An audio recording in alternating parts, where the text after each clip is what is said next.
The story of Frank Lucas begins long before the neon lights of Harlem, the luxury fur coats, and the millions of dollars in untraceable cash. It starts in the stifling, oppressive heat of rural North Carolina during the darkest decades of Jim Crow America. Born in September 1930 in LaGrange, a small town where opportunities for Black Americans were almost entirely non-existent, and danger was a daily reality, Lucas grew up surrounded by an atmosphere of relentless racial terror. In the Jim Crow South, the social order was rigidly enforced by intimidation, systemic poverty, and constant threat of violence. For a young Black boy growing up in this environment, the world outside was fraught with peril. Lucas's childhood was forever scarred by a defining, horrific moment that occurred when he was just 12 years old. His younger cousin, Obadiah, was brutally murdered by local white men simply for allegedly looking at a white woman in a way that the local racial code forbade. There was no trial, no justice, and no accountability. The local authorities offered no protection, and the community was forced to absorb the grief in silence. This tragic event shattered any illusions Lucas might have had about fairness, the law, or the protection of society. It hardened something deep inside him. Years later, looking back on that formative trauma, Lucas would often state that this single act of racial violence set the trajectory of his entire life. It filled him with a burning, unquenchable anger and a profound realization. In a world where the rules were completely rigged against him, survival required absolute self-reliance, cunning, and a willingness to do whatever it took to beat the system at its own game. He learned early on that traditional paths, working grueling hours for meager pay under the thumb of white landowners, offered no future and no safety. Crime, hustle, and outsmarting the establishment became his only viable routes to dignity and survival. By his early teens, Lucas realized that staying in North Carolina was a dead end that could easily lead to the same fate as his cousin. He knew he had to get out. The Great Migration north had drawn thousands of Black families seeking better lives away from the agrarian tyranny of the South, and Harlem stood out as the glittering cultural and economic capital of Black America. To a young man dreaming of escape, Harlem represented freedom, wealth, and endless possibility. Around 1946, at roughly 16 years of age, Lucas packed whatever meager belongings he had and left LaGrange behind. He hopped trains and buses, making his way north until he finally arrived in New York City. Stepping off into the bustling streets of Harlem for the first time, the contrast was staggering. Instead of dusty rural roads and oppressive cotton fields, he found a vibrant, crowded metropolis filled with jazz music, sharply dressed men, bustling commerce, and a bustling energy unlike anything he had ever experienced. However, the reality of Harlem for a young, uneducated runaway from the South was far from easy. The neighborhood was in the grip of post-war economic challenges, and legitimate jobs that paid a living wage were difficult to secure. Lucas quickly found that the promise of the city came with heavy obstacles. To survive, he had to rely on his wits, his street smarts, and an innate understanding of human nature. He took on various odd jobs, but he quickly noticed that the real power and money in the neighborhood belonged to the underworld, the gamblers, numbers runners, bootleggers, and street hustlers who commanded respect and lived large. Lucas immersed himself in the street life of Harlem with intense focus. He was sharp, observant, and completely fearless. He studied how the local economy worked, watching the veterans of the Harlem underworld operate. He learned how to spot an advantage, how to manage people, and how to stay cool under pressure. He ran small-time scams, engaged in petty theft, and quickly built a reputation as someone who could handle himself in dangerous situations. In a neighborhood where weakness was immediately exploited, Lucas proved time and again that he was resilient and ruthlessly pragmatic. These early years in Harlem were the crucible in which his criminal philosophy was forged. He was not merely looking to make quick cash to spend on the weekend. He was studying the mechanics of power. He saw how organized crime operated, how alliances were formed, and how the police interacted with the local bosses. Every interaction, every minor hustle, and every narrow escape added to his education. As the decade progressed, Lucas transitioned from a small-time hustler navigating the rough corners of Upper Manhattan into a more established figure within the local scene. His ambition was boundless, and his refusal to accept a subordinate place in society drove him to seek out greater connections. He began orbiting the circles of powerful underworld figures who controlled the streets, positioning himself carefully for the next big step in his life. The foundation had been laid.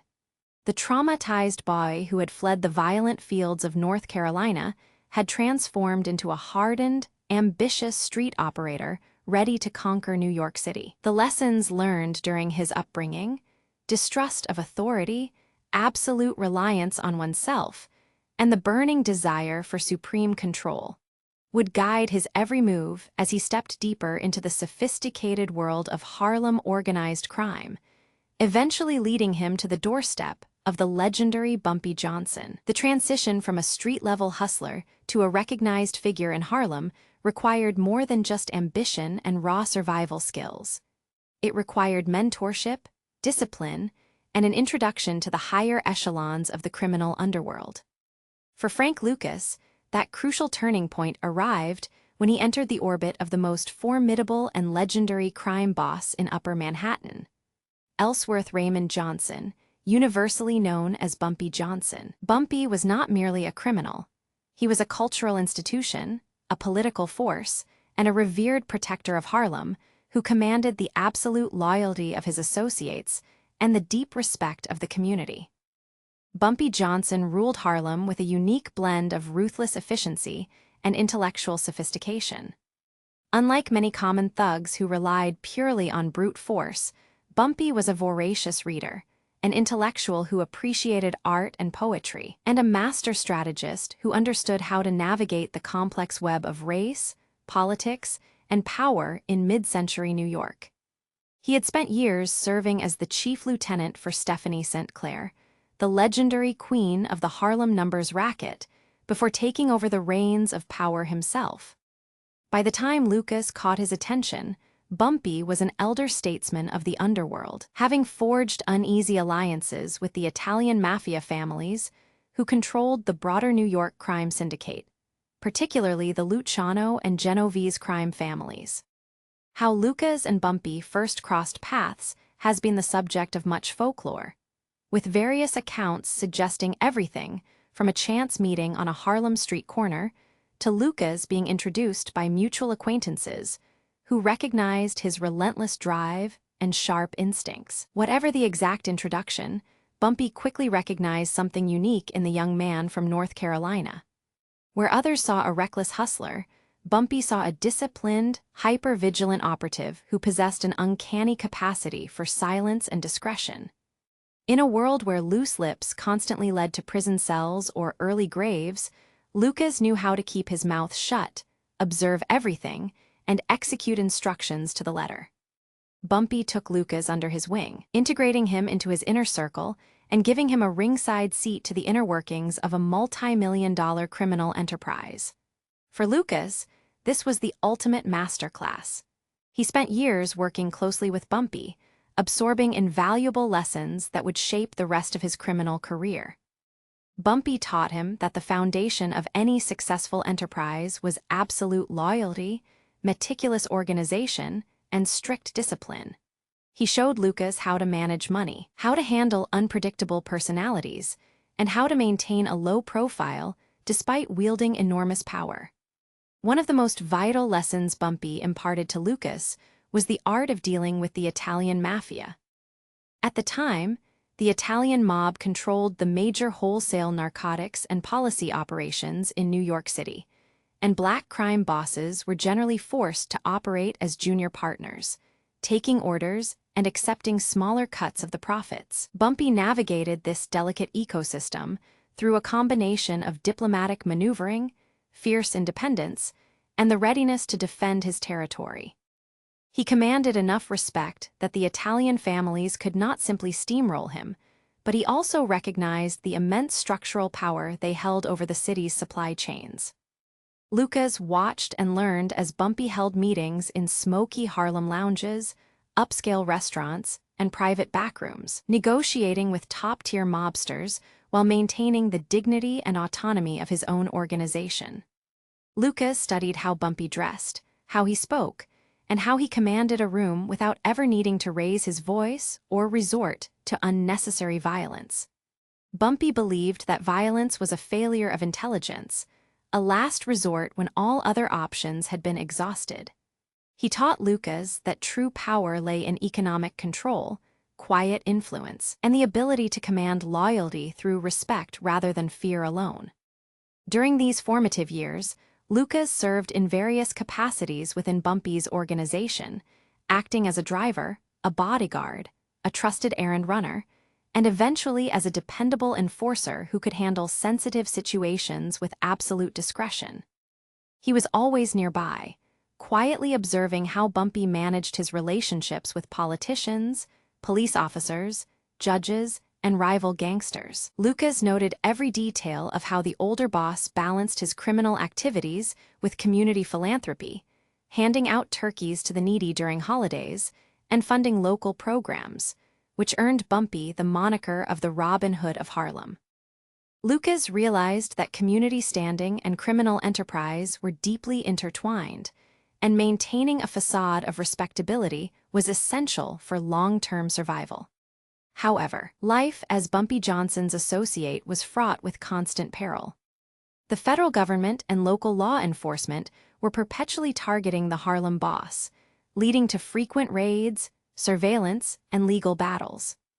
Bumpy spent significant portions of his later life in and out of prison, including stretches in Alcatraz, which meant his organization often had to operate under immense pressure and shifting leadership. Lucas experienced firsthand the relentless scrutiny of the Federal Bureau of Investigation and the New York Police Department, learning how law enforcement built their cases, how informants operated, and how crucial it was to avoid leaving a paper trail. Despite the risks, Lucas thrived in this high-stakes environment. His loyalty to Bumpy was fierce and unwavering, a rare commodity in a world driven by betrayal and greed. When Bumpy was free, Lucas was his shadow. When Bumpy was incarcerated, Lucas helped keep the network functioning, protecting his boss's interests and maintaining the delicate peace between Harlem factions and the Italian Mafia. This dedication did not go unnoticed, and Lucas earned a level of trust that few other associates ever achieved. The relationship between the aging master and his ambitious student continued for over a decade, serving as the defining chapter of Lucas's criminal education. Bumpy provided the platform, the connections, and the philosophical framework, but Lucas possessed an extra layer of ruthless innovation that would eventually push him to surpass his mentor. Bumpy was a creature of the old school, bound by traditional alliances and regional thinking. Lucas, observing the shifting tides of the global economy and the growing narcotics demand in post-war America, began to envision something much larger, something that would transcend the traditional boundaries of Harlem. The culmination of this mentorship period arrived in the late 1960s, a time of profound social upheaval, shifting drug markets, and aging leadership in the underworld. Bumpy Johnson's health began to fail after years of prison life and the relentless stress of running an empire. On a fateful night in May 1968, while dining at a Harlem restaurant known as Wells' Famous Restaurant and Chicken Shack, Bumpy suffered a massive heart attack and died. His death sent shockwaves through the Harlem community and the wider New York underworld. Thousands of mourners lined the streets to pay their respects to the man who had been their protector and king for decades. For Frank Lucas, the death of Bumpy Johnson was a devastating personal blow and a monumental professional crossroads. He had lost his mentor, his protector, and the central pillar of his adult life. But in the vacuum left by Bumpy's passing, Lucas also saw an unprecedented opportunity. The old guard was gone, the traditional power structures were fracturing, and the lucrative heroin trade of New York was wide open for anyone bold enough, smart enough, and ruthless enough to seize the crown. The sudden and dramatic death of Ellsworth Bumpy Johnson in May 1968 left a massive power vacuum in the heart of Harlem. For decades, Bumpy had served as the undisputed anchor of the community and the primary mediator between the Black Underworld and the powerful Italian Mafia families who controlled New York City. With his passing, the old order crumbled overnight. Lesser lieutenants, ambitious street hustlers, and rival syndicates immediately began maneuvering for control of the lucrative numbers rackets, gambling dens, and drug corners. Many expected chaos, infighting, and a bloody war for dominance as various factions fought to claim Bumpy's crown. But Frank Lucas had no intention of participating in a chaotic scramble, nor did he have any desire to remain a subordinate to whoever managed to seize temporary control. Lucas watched the unfolding confusion with a cold, calculating eye. During his years as Bumpy's closest shadow, he had absorbed every lesson about discipline, organization, and tactical silence. While other gangsters made loud proclamations and drew unwanted attention from the police, Lucas operated in the shadows, quietly evaluating the landscape and formulating a long-term strategy. He understood that Bumpy's era, defined by localized control, deference to the Italian mob, and community-centric protection rackets, was rapidly coming to an end. The social and economic fabric of America was shifting rapidly in the late 1960s, driven by the turbulent aftermath of the Civil Rights Movement, the Vietnam War, and changing drug markets.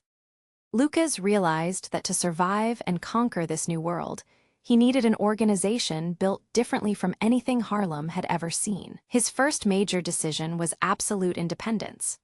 When older members of Bumpy's crew attempted to reorganize under new leadership, Lucas firmly stepped aside, refusing to take orders from men he considered inferior in vision and discipline. He knew that loyalty in the criminal underworld was notoriously fickle, built more on fear and temporary convenience than genuine trust.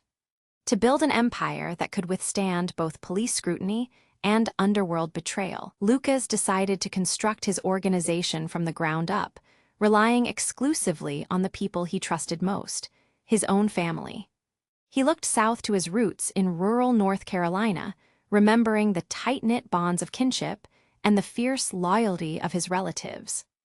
Lucas began bringing his brothers and other trusted family members up from North Carolina to New York City.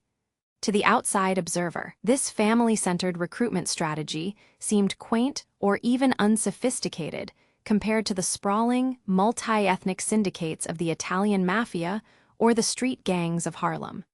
However, Lucas possessed a brilliant psychological insight that his rivals missed. Family members were far less likely to become police informants or turn state's evidence under pressure. Blood ties, shared history, and mutual survival created a level of internal security that money alone could never buy.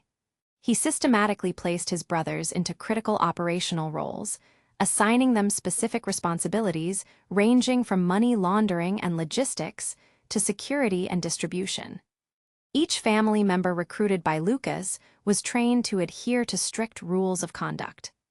Loud talking, flashy behavior, and unnecessary public displays of wealth were strictly forbidden in the early stages of building the enterprise. Lucas demanded the same hypervigilance and silent obedience that Bumpy Johnson had once modeled for him.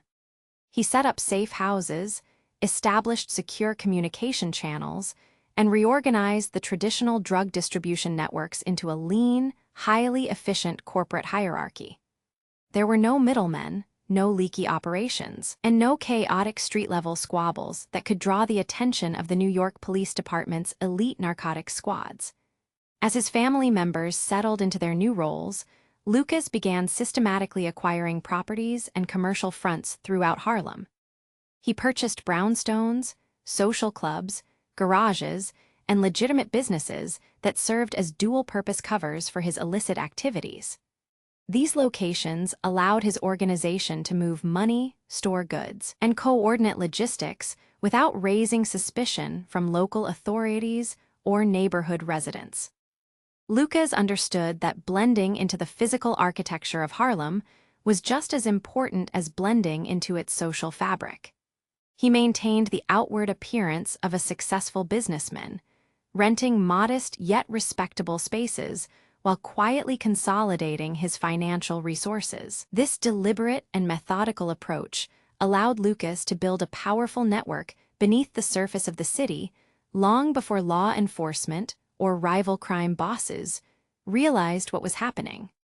While the Italian Mafia continued to dominate the broader wholesale markets of New York, assuming that black criminal crews would forever remain disorganized street-level operators, Lucas was quietly preparing to challenge the entire establishment. He was no longer just Bumpy Johnson's loyal driver and enforcer.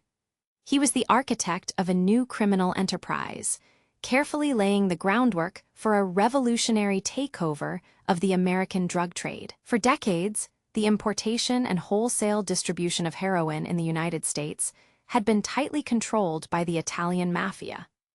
Families belonging to the American Mafia maintained an ironclad monopoly on the supply chains that stretched from the Mediterranean and the Middle East through European ports and into major American cities like New York. Local dealers in Harlem, regardless of how ambitious or ruthless they were, ultimately had to purchase their product from Italian middlemen.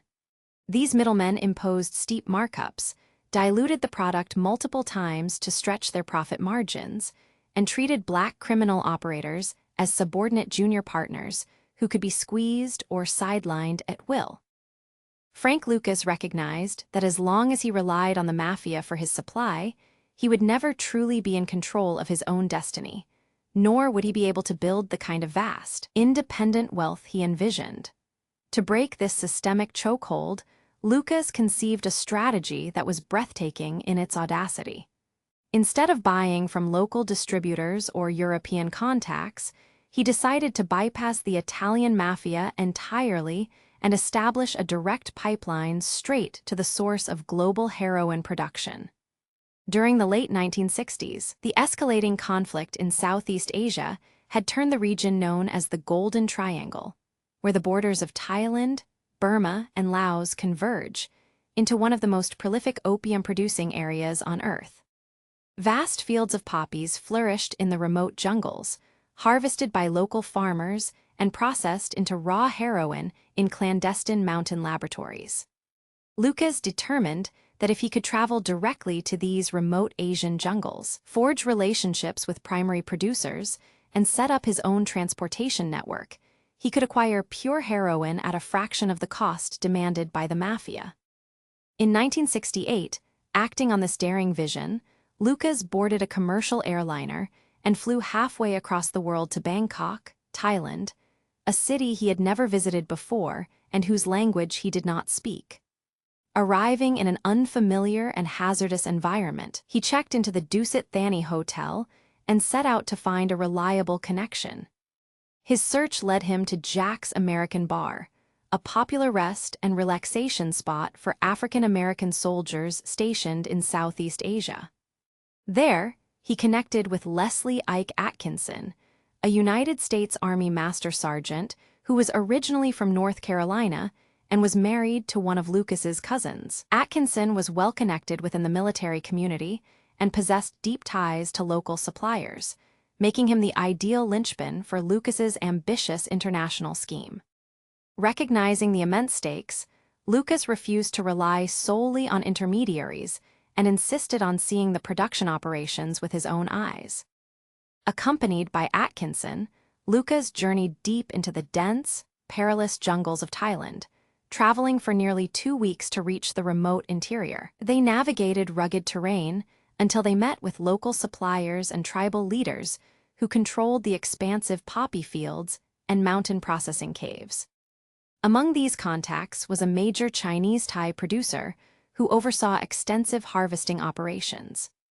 Standing in the heart of the Golden Triangle, Lucas negotiated directly for high-grade heroin, securing massive quantities at a price vastly lower than what he would have paid any middleman in Harlem. With the supply secured, the next and most critical challenge was transportation. Moving multi-kilogram shipments of narcotics across international borders required a logistical network that could evade customs, law enforcement, and federal suspicion. Lucas and Atkinson utilized a network of trusted acquaintances, leveraging military connections and service personnel who were already stationed in the region. By utilizing trusted military channels, return transport routes, and specialized concealment methods coordinated through their tightly controlled circle of family and associates, the operation began moving unprecedented volumes of narcotics directly from Southeast Asia into the United States. This direct source pipeline fundamentally altered the economics of the New York drug trade. Because Lucas was buying at production-level prices without paying tribute to Italian crime families, his profit margins soared to extraordinary heights. More importantly, because the product arrived straight from the source before being repeatedly cut by multiple layers of street dealers, it maintained an exceptionally high level of purity. By cutting out the mafia, Frank Lucas had successfully positioned himself at the apex of an international narcotics empire, setting the stage for the introduction of a product that would soon dominate and revolutionize the streets of Harlem. Building directly upon his unprecedented journey into the heart of the Golden Triangle and his bold decision to bypass the Italian Mafia, Frank Lucas was now ready to introduce his revolutionary product to the streets of New York City.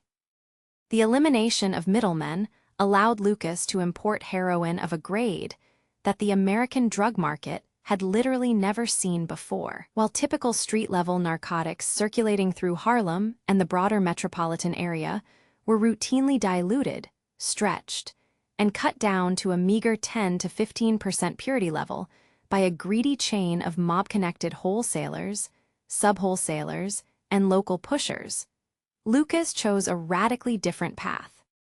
He decided to market and distribute his product at an astonishingly high level of purity, directly challenging the existing criminal establishment and completely upending the traditional economics of the Harlem drug trade. To cement this new dominance, Lucas gave his signature product a distinct brand identity: Blue Magic. The name quickly became legendary across the neighborhoods of Upper Manhattan and beyond, functioning as a seal of quality for addicts and a terrifying symbol of market disruption for rival dealers. Blue Magic was remarkably potent, often testing at over 90% pure heroin when it first landed in the hands of Lucas's trusted street-level distributors. Because the product was so remarkably strong, it offered users an intensity of high that utterly eclipsed anything else available on the streets. Word of mouth spread through Harlem with staggering speed. Drug users who had previously spent their entire days scraping together enough cash to chase mediocre, heavily stepped-on narcotics suddenly found themselves drawn irresistibly to Lucas's supply. The sheer strength of Blue Magic meant that users could feel its effects longer and more intensely, creating an unprecedented wave of brand loyalty that made Frank Lucas's operation the most sought-after enterprise in the city. Behind this brilliant marketing and branding strategy lay a tightly controlled, highly disciplined distribution system designed to protect the business from both rival gangsters and aggressive law enforcement. Unlike many contemporary criminal syndicates that operated with chaotic internal structures, loose accountability, and unreliable street runners, Lucas ran his organization with the cold, meticulous efficiency of a corporate logistics firm. He strictly utilized trusted family members, particularly his brothers, collectively known in Underworld lore as the Country Boys, because of their origins in rural North Carolina, to manage the critical nodes of processing, packaging, and wholesale distribution. By relying on blood ties rather than casual criminal acquaintances, Lucas drastically minimized the risk of betrayal, infiltration, and internal theft. Family loyalty served as the ultimate security protocol, ensuring that secrets remained tightly guarded within the inner circle. The operational epicenter of this massive empire was located right in the heart of Harlem, where Lucas established a network of heavily secured stash houses and processing locations. Inside these clandestine facilities, trusted associates worked around the clock to package the pure golden triangle heroin into neat, uniform bundles ready for street-level sale. Lucas understood that maintaining absolute control over the volume and flow of the product was vital to preventing market saturation while simultaneously starving his competitors of oxygen. As blue magic flooded the streets, traditional Italian mob families, who had dominated the New York narcotics trade for decades, suddenly found their profit margins slashed and their customer bases evaporating. Dealers who had once paid exorbitant prices to mob capos for inferior product now eagerly switched allegiance to Lucas, recognizing that blue magic offered a superior product at a much lower wholesale price point. The economic impact of blue magic on the New York underworld was nothing short of seismic. For generations, the Italian Mafia had maintained an absolute chokehold on the city's organized crime landscape, dictating terms to independent black operators and treating them as little more than subordinate, easily replaceable foot soldiers. Frank Lucas shattered that paradigm entirely. By cutting out the European middlemen and establishing a direct supply chain straight from Southeast Asian poppy fields to the streets of New York, he proved that an independent operator could not only compete with the traditional syndicate bosses, but decisively outperform them. The sheer volume of cash generated by blue magic was astronomical, bringing in millions of dollars in untaxed revenue week after week. Stacks of currency filled hidden compartments, suitcases, and secure bank safety deposit boxes, providing Lucas with a financial war chest that rivaled legitimate corporate empires. Yet, this meteoric rise and the massive influx of wealth brought their own unique set of dangers. The undeniable popularity of blue magic made it impossible for law enforcement, federal agencies, and rival gangsters to ignore what was happening in Harlem. The distinctive name and the legendary purity of the product served as a persistent beacon, drawing the intense scrutiny of narcotics detectives who were desperate to figure out who was suddenly controlling the city's largest drug pipeline. While Frank Lucas took rigorous precautions to keep his personal profile separate from the day-to-day street operations, the sheer scale of blue magic's dominance meant that it was only a matter of time before the federal government and specialized anti-drug task forces began focusing their full attention on the mastermind behind Harlem's most successful and destructive brand. With the overwhelming success of blue magic, Frank Lucas entered an era of unimaginable wealth and luxury. The millions of dollars flowing weekly from his Harlem distribution hubs transformed him from a quiet, behind-the-scenes operator into one of the richest men in the American underworld. Yet, this massive accumulation of capital brought a dangerous shift in lifestyle. While Lucas had spent years cultivating discipline and striving to maintain a low profile, his immense fortune began to dictate a much more public and visible existence. He purchased lavish properties, including a sprawling estate in Teaneck, New Jersey, filled with expensive furnishings and high-end security measures. He drove luxury cars, wore custom-tailored suits, and surrounded himself with high-value assets that signaled his supreme status to the rest of the criminal world. His family members, too, shared in the sudden influx of cash, purchasing expensive homes, jewelry, and clothing that marked them out in any neighborhood. Despite his early instincts for secrecy, Lucas found himself drawn into high society circles, elite clubs, and high-profile public events where his presence could not easily be ignored. The contrast between his humble rural beginnings in North Carolina and his new status as a multimillionaire drug kingpin was stark, defining a period where caution began to take a back seat to conspicuous consumption. The most famous symbol of this flashy new phase occurred in March 1971, when Lucas attended the historic Muhammad Ali vs. Joe Frazier boxing match at Madison Square Garden. Sitting ringside among celebrities, politicians, and prominent underworld figures, Lucas wore a striking, floor-length chinchilla coat paired with a matching $40,000 hat, a lavish gift bought by his wife. The coat, reportedly costing over $100,000, immediately captured the attention of spectators, photographers, and, most importantly, law enforcement agents who were desperately trying to identify the mysterious mastermind behind Harlem's purest narcotics.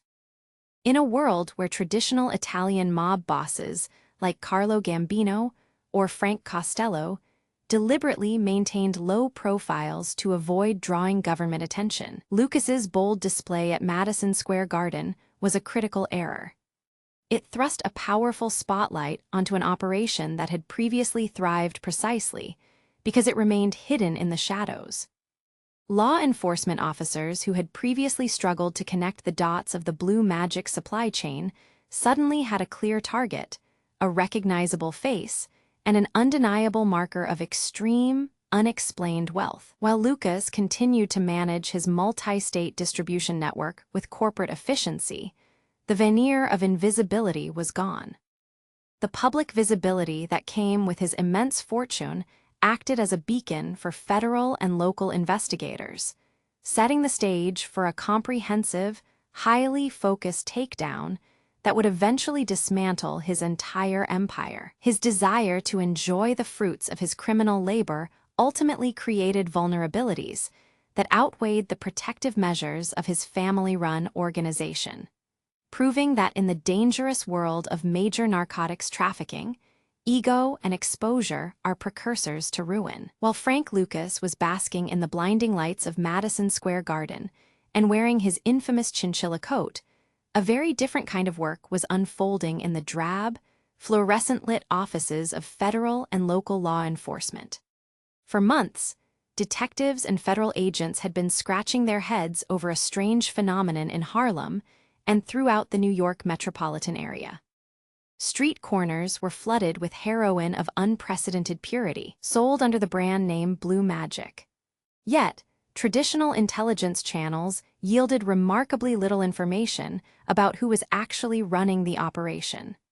The established Italian Mafia families, who had long held a tight monopoly on the importation and distribution of narcotics in the city, were just as baffled and frustrated as the police. Their own supply lines were being undercut, their customer base was shrinking, and their traditional capos had no idea who had seized control of the market. The old rules of the underworld were being rewritten by an invisible hand, and law enforcement was determined to find out whose hand it was. The breakthrough did not come from a massive wiretap or a sudden stroke of luck, but from meticulous, grinding police work spearheaded by dedicated investigators. Among them, Special Agent Richie Roberts of the Drug Enforcement Administration and his specialized task force began noticing strange discrepancies and patterns in the narcotics trade. Richie Roberts was an unusual figure in law enforcement during that era.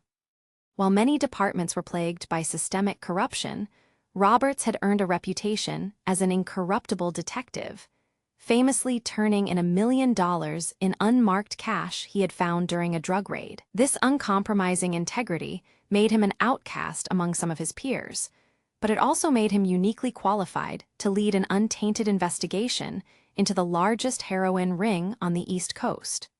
Roberts and his team realized that standard methods of targeting low-level street dealers were getting them nowhere. Every time they arrested a dealer, that person was quickly replaced, and the flow of blue magic never skipped a beat. They needed to follow the money, trace the supply, and look past the traditional Italian figures they were so used to investigating. Gradually, through careful observation, surveillance, and confidential informants, the puzzle pieces began to shift. Investigators started noticing that the traditional mob structures were not involved in the massive shipments of pure Southeast Asian heroin arriving in the country. Instead, intelligence pointed toward a tightly knit, fiercely loyal organization operating almost entirely outside the traditional Italian syndicate networks. The operation relied on family members rather than flashy associates, using trusted relatives from North Carolina to manage transport, logistics, and money laundering.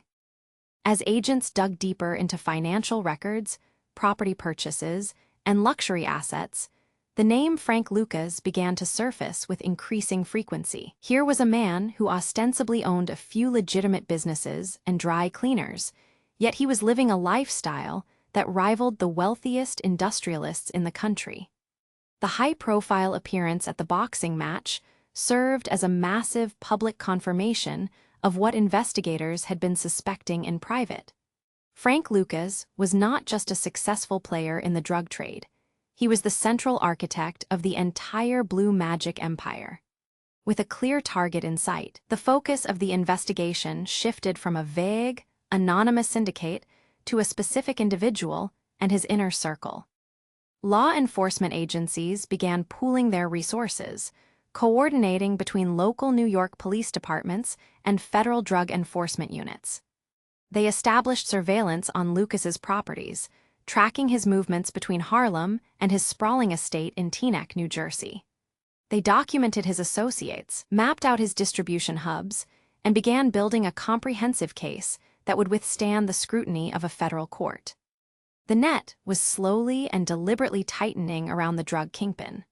While Lucas remained confident in his security measures and his belief that his family-first structure was impenetrable, the detectives were methodically assembling an overwhelming body of evidence. The invisible wall that had protected blue magic for years was beginning to crack, and the countdown to a massive coordinated takedown had officially begun. The end of the blue magic empire came with sudden and overwhelming force on a cold morning in January 1975. For months, the meticulous groundwork laid by federal agents and local investigators had built an unbreakable case against Frank Lucas and his tightly knit organization. The authorities were no longer guessing about the inner workings of the supply chain. They had mapped out the properties, identified the key family members, and tracked the vast flows of illicit money. The operation required absolute secrecy and synchronization to prevent targets from destroying evidence or fleeing the jurisdiction. Law enforcement agencies knew that striking a criminal network of this scale demanded simultaneous moves across multiple locations to ensure that no one could warn the others or conceal the physical proof of their crimes. On January 28, 1975, a joint task force comprising federal drug enforcement agents and local officers executed a coordinated series of raids.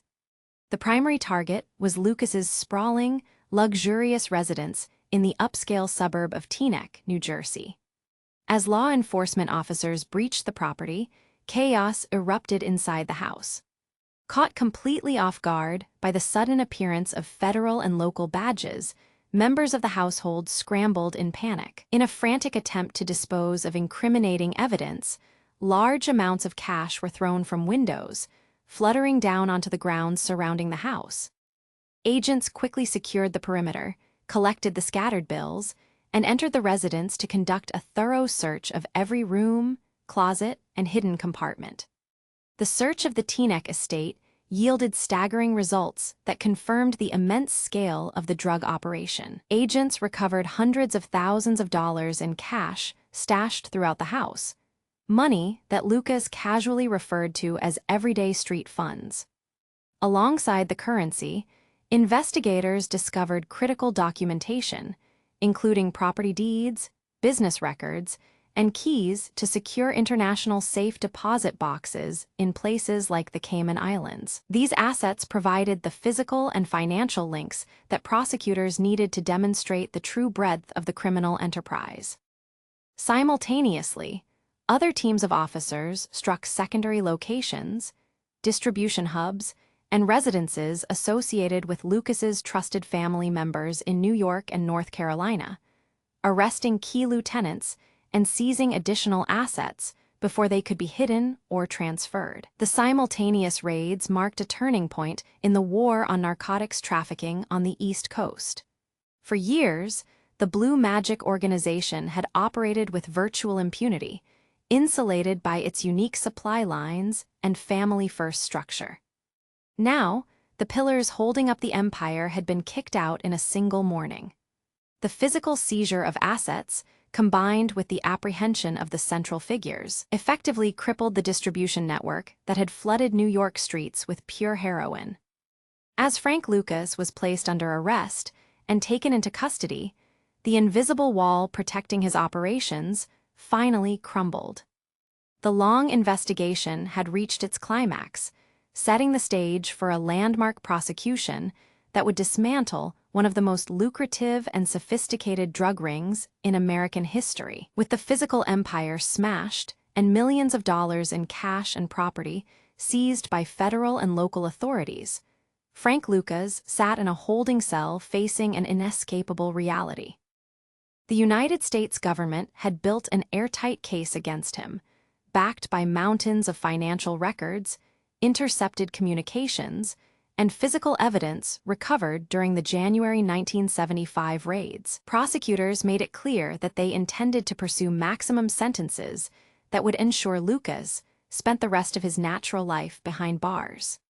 For a man who had commanded the streets of Harlem, ruled a massive international supply chain, and accumulated unimaginable wealth, the prospect of dying in a maximum security prison was a bitter pill to swallow. As the legal net tightened and his trusted lieutenants began facing their own harrowing court battles, Lucas realized that stubborn pride would only guarantee total defeat. Faced with decades or even life behind bars, Lucas made the pragmatic, highly controversial decision to cooperate with federal authorities.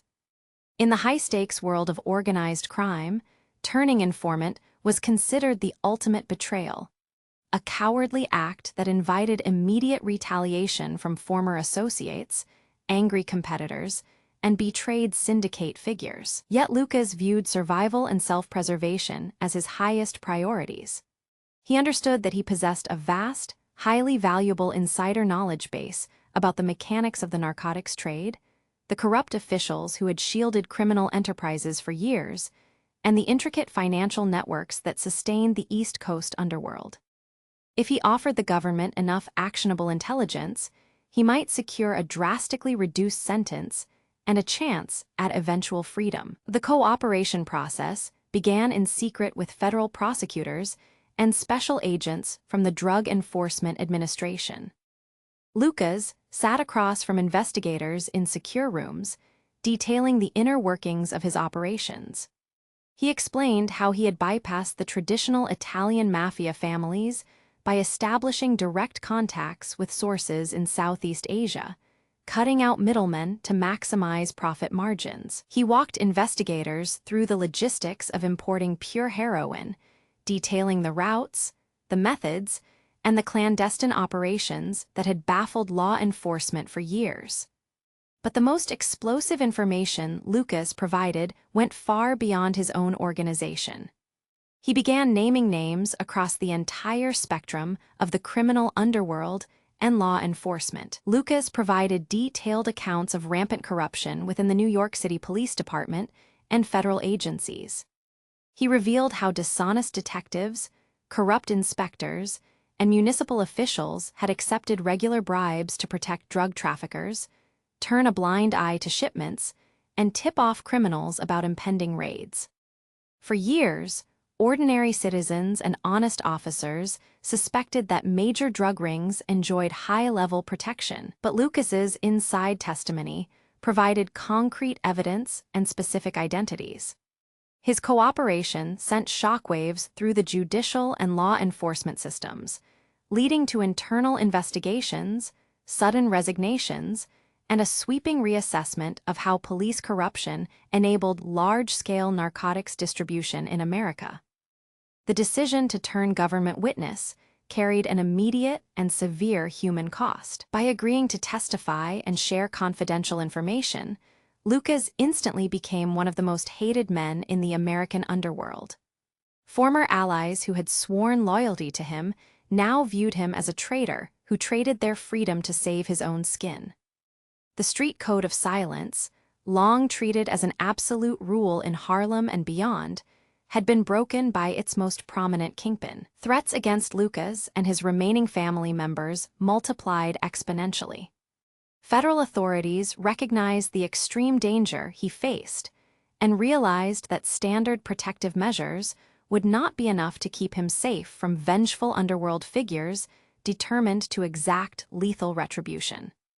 To protect their valuable witness, the federal government placed Lucas and members of his immediate family into secure environments, laying the groundwork for a complete relocation under protective custody.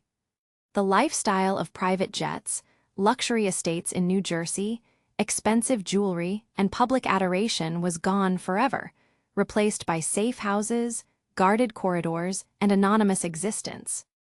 The luxury of the Teaneck mansion was traded for secure, heavily monitored federal facilities, where every movement was watched and restricted. The wealth that had taken years to accumulate had been completely confiscated by the government through asset forfeiture laws, leaving Lucas financially stripped. Yet, the information Lucas provided yielded tangible results for federal prosecutors, leading to dozens of indictments, major convictions, and the systematic dismantling of numerous corrupt networks that had operated with impunity for decades. His testimony helped secure convictions against high-level drug traffickers, crooked cops, and major figures who had previously seemed untouchable by the law. By trading his secrets for a lighter sentence, Lucas effectively weaponized his vast knowledge against the very system he had once dominated. The once untouchable Kingpin was no longer a master of the streets. He was a cooperating asset, answering questions in sterile government offices, while his former empire crumbled into history. The heavy steel gates of the federal prison finally swung open, marking the end of a long and punishing chapter for Frank Lucas. After serving his sentence and navigating the complicated maze of federal custody, witness protection fallout, and subsequent legal troubles, Lucas stepped back into a world that had transformed completely during his decades behind bars. The gritty, fast-paced New York streets of the 1970s that he had once commanded had given way to the stark realities of a different era. The once feared drug kingpin was now an aging man trying to find a footing in a society that had moved far beyond his old underworld glory. Rebuilding life after the crown proved to be an uphill battle from the very first day. The vast fortunes, expensive cars, luxurious New Jersey mansions, and army of loyal associates were long gone. The government asset forfeiture laws had stripped him of every last dollar and piece of property he had accumulated during the height of the Blue Magic era. Lucas found himself starting over with virtually nothing, a humbling experience for a man who had once counted millions of dollars in cash stacked in suitcases and hidden in secret compartments. Simple daily tasks, such as finding steady employment, renting an apartment, and opening a bank account, became monumental hurdles for a former federal witness and convicted felon whose past followed him everywhere he went. For a time, Lucas attempted to live a quiet and low-profile existence, trying to distance himself from the violent echoes of his former life. However, old habits and the pull of the streets proved difficult to escape entirely. In the late 1980s, living in New Jersey, Lucas slipped back into illicit activities. Tempted by the familiar allure of fast money and underworld connections, he became involved in a narcotics transaction that brought federal agents back to his doorstep. In 1988, he was arrested once again on federal drug conspiracy charges. The mistake demonstrated how deeply ingrained the criminal lifestyle was in his identity, proving that transitioning to a conventional life after ruling an empire was a psychological barrier he struggled to fully conquer. Following his 1988 arrest, Lucas stood before a federal judge once more, facing the sobering reality of a lengthy prison return. The subsequent prison stint served as a harsh reminder that his days as a major narcotics player were permanently over. During this second period of incarceration, Lucas had ample time to reflect on his choices, the destruction caused by the heroin trade, the friends and family members he had lost or alienated, and the fleeting nature of criminal power. He watched from behind bars as the landscape of the American drug trade shifted dramatically, moving away from centralized kingpins like himself toward decentralized, street-level gangs, and international cartels, operating with entirely different rules and technologies. Upon his release from his second prison sentence, Lucas was a significantly older man, his health beginning to decline. Wheelchair-bound due to a car accident that had injured his legs years prior, he cut a very different figure from the sharp-dressed, imposing boss who had once walked the avenues of Harlem with absolute confidence. He settled quietly in New Jersey, supported by family members who remained loyal to him despite the turbulence of his past. The swagger of the Kingpin was replaced by the quiet resignation of an elderly man living out his final years in the quiet suburbs, far removed from the flashing lights of Manhattan and the brutal corners of 125th Street. In his later years, Lucas experienced a strange and unexpected resurgence in public visibility, though not as a criminal. As news stories, documentaries, and eventually Hollywood filmmakers began exploring the legend of the Blue Magic Kingpin, Lucas found himself courted by journalists, authors, and movie producers. He gave numerous interviews, sharing his version of history, recounting his rise to power, and detailing his interactions with figures like Bumpy Johnson and the federal agents who brought him down. While some viewed his willingness to speak out as a chance to set the record straight, others remained skeptical of his claims, knowing that underworld figures often embellish their exploits for public consumption. Reflecting on his life, Lucas often expressed a mixed array of emotions regarding the empire he had built and the lives it had shattered. He acknowledged the staggering human toll of heroin addiction, admitting to interviewers that the drugs he imported had destroyed countless families and ruined generations of young people in Harlem and across America. Yet, he often maintained a pragmatic, unapologetic detachment, characteristic of a man who believed he was simply playing a ruthless game of survival in a deeply racist and unforgiving society. He viewed his rise not as an aberration, but as the logical outcome of a capitalist system where anyone, regardless of race, could succeed if they were willing to take extreme risks. Life after the crown also meant watching the world he once dominated change beyond recognition. Harlem had undergone gentrification and demographic shifts, and the old crews, social clubs, and illegal syndicates had dissolved into history. The digital age and modern law enforcement tactics had rendered the old-school methods of drug trafficking obsolete. Lucas watched from a distance as new generations of criminals operated in a vastly different, more fragmented underworld. By the time Lucas passed away in 2019 at the age of 88. His name had become deeply embedded in American criminal lore. His journey from the impoverished cotton fields of North Carolina to the pinnacle of the New York underworld, followed by his dramatic fall, cooperation, and decades of struggle to find peace, formed a complex narrative of ambition and ruin. Life after the crown was neither glamorous nor triumphant.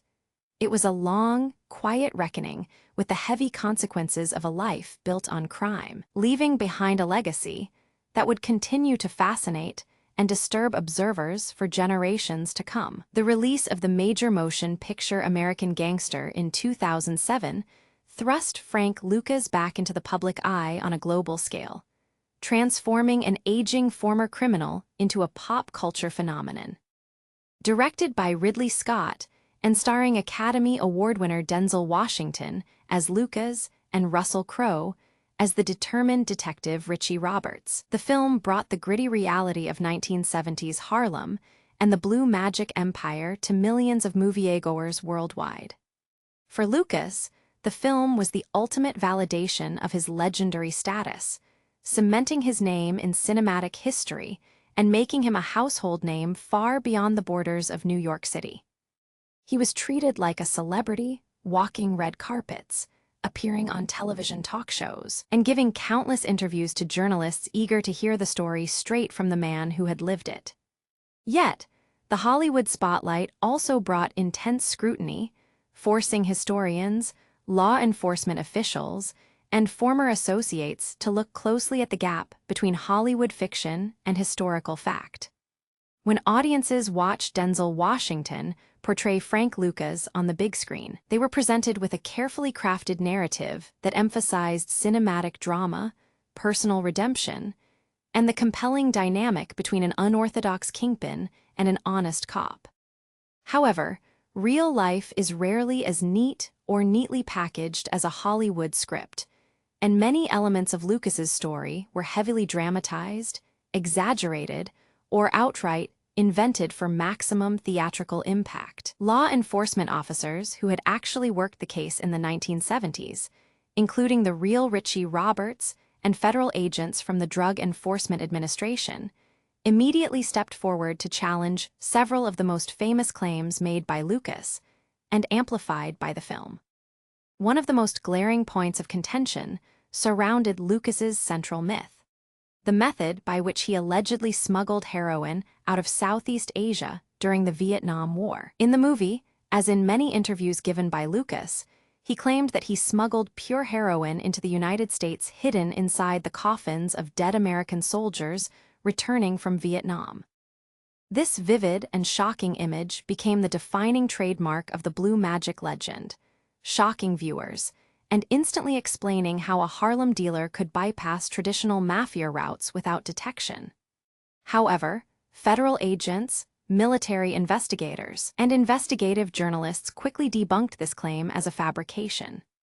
Investigators who spent years dismantling Lucas's organization pointed out that the military customs procedures, palletized cargo shipping methods, and strict chain of custody protocols for deceased servicemen made such a scheme virtually impossible on the massive scale Lucas claimed.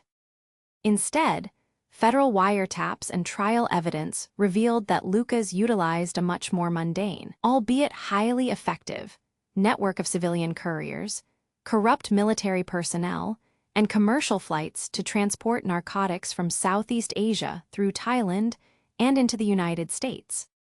While the reality of civilian couriers flying commercial routes lacked the sensationalism of military coffins, it was nonetheless a sophisticated logistics operation that successfully flooded the American market with high-purity drugs. Another major area where Hollywood deviated from historical record involved the depiction of Frank Lucas's relationship with the Italian Mafia and his rise to absolute power in Harlem. The film portrays Lucas as a solitary, visionary outsider who single-handedly defeated the established Italian crime families, most notably the powerful Lucchese crime family, to take control of the narcotics trade. In reality, while Lucas certainly bypassed the traditional middlemen by dealing directly with Asian suppliers, the underworld of 1970s New York was far too complex and interconnected for one man to completely overthrow the mafia overnight. Lucas operated alongside, beneath, and sometimes in fragile cooperation with various organized crime factions, including Italian, African American, and Latin syndicates. Furthermore, law enforcement officials emphasized that Lucas was not the only major black kingpin operating during that era.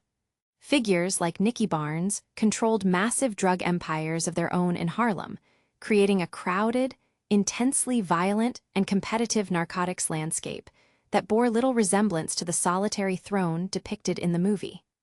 The character of Richie Roberts, played by Russell Crowe, also underwent a Hollywood transformation. In the film, Roberts is depicted as almost single-handedly tracking down Lucas, while battling corruption within his own police department and juggling a messy personal life.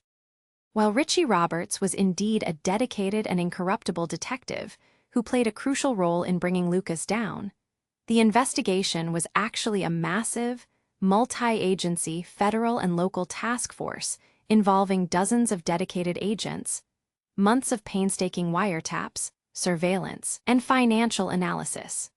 Roberts was a vital part of that team, but the dismantling of the Blue Magic Empire was the result of extensive institutional police work rather than a lone wolf detective hunting down a criminal mastermind in a cinematic showdown. Despite these historical exaggerations and outright fabrications, Frank Lucas eagerly embraced his Hollywood persona.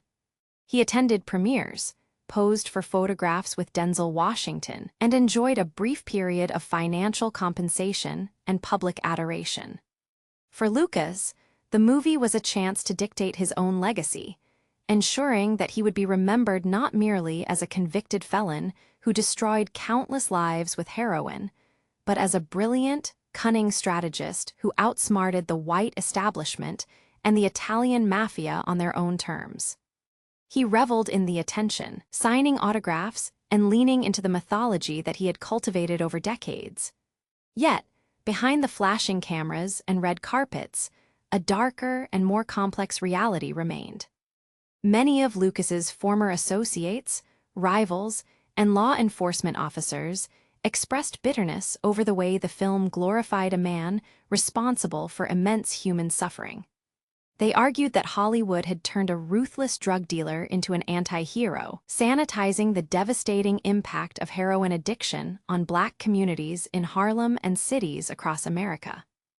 Sterling Johnson, Jr., the federal judge who presided over Lucas's trial and later sentenced him to prison, publicly criticized the film's historical inaccuracies, stating that much of what Lucas claimed about his criminal exploits was pure fantasy designed to inflate his ego and secure a profitable movie deal. As the media circus surrounding the film eventually faded, Frank Lucas returned to his quiet life in New Jersey, leaving behind a permanent blurring of lines between historical fact and Hollywood myth. To the general public, he was the charismatic anti-hero immortalized by Denzel Washington. To historians and investigators, he was a cunning criminal whose real-life exploits were impressive enough without the addition of fictionalized coffins and exaggerated folklore. Ultimately, the intersection of Hollywood and the real Frank Lucas demonstrated how easily public memory can be shaped by cinematic storytelling, transforming a dark chapter of American underworld history into a polished piece of entertainment. As the final chapter of Frank Lucas's turbulent life closed with his passing in 2019, history was left to assess the complicated and lasting legacy of a man who permanently altered the landscape of organized crime in America. To understand, Lucas is to look beyond the cinematic gloss and examine a figure whose actions reshaped narcotics trafficking, influenced law enforcement strategy, and left deep, lingering scars on the communities he exploited. At his peak, Lucas demonstrated an astonishing level of business acumen, proving that an outsider from the rural South could bypass entrenched syndicates and establish a direct international supply chain. By cutting out the middleman and importing high-purity heroin straight from Southeast Asia, he exposed the vulnerabilities of the traditional mafia-controlled distribution networks and set a new, ruthless standard for efficiency in the illegal drug trade. Yet, this logistical brilliance came at an enormous human cost. The blue magic empire he built was not merely a triumph of corporate-style organization. It was a devastating engine of addiction, destruction, and death that tore through Harlem and other American cities during the turbulent decades of the 1960s and 1970s. While Lucas often viewed himself as a businessman providing a product for a demanded market, the reality of his trade was measured in ruined lives, broken families, and communities struggling to survive the crack and heroin epidemics of the era. His enormous wealth, lavish cars, expensive furs, and high-profile social life stood in stark contrast to the despairing streets of Harlem, creating a bitter paradox that many residents and community leaders never forgave. Furthermore, Lucas's downfall and subsequent cooperation with federal authorities fundamentally changed how law enforcement agencies targeted major criminal syndicates. The multi-agency task forces that brought down his operation proved that traditional policing methods alone were insufficient to dismantle modern drug empires. Instead, investigators had to follow the money, utilize extensive wiretaps, and map out complex financial networks. The information Lucas provided to the government led to dozens of indictments, reshaping the federal witness protection program and altering the balance of power within the criminal underworld. For decades following his release from prison, Lucas remained a polarizing figure. To some, he was a cunning survivor who outsmarted a rigged system and manipulated the power structures of his time. To others, he was a predatory criminal whose self-aggrandizing myths masked the profound misery he inflicted upon his own people. Ultimately, the legacy of Frank Lucas is a cautionary tale about the allure of illicit power, the dangers of unbridled ambition, and the stark difference between the romantic